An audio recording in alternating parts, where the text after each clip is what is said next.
Rồi hôm nay mình lên cho anh em con mái Peru Mỹ nha. Con này đang đẻ nha anh em ơi. Con cựa độc đinh. Con này cựa hơi dài nè.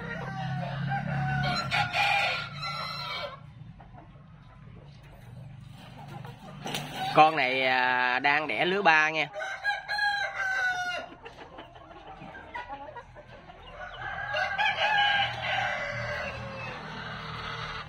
Anh em nào thấy hợp nhãn thì lô cho mình nha.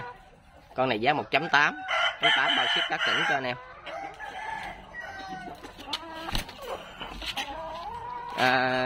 Gà độc đinh, một cựa chân phải, đang đẻ lứa 3, giá 1.8 bao ship các tỉnh cho anh em. Anh em nào thấy hợp nhãn thì lô cho mình.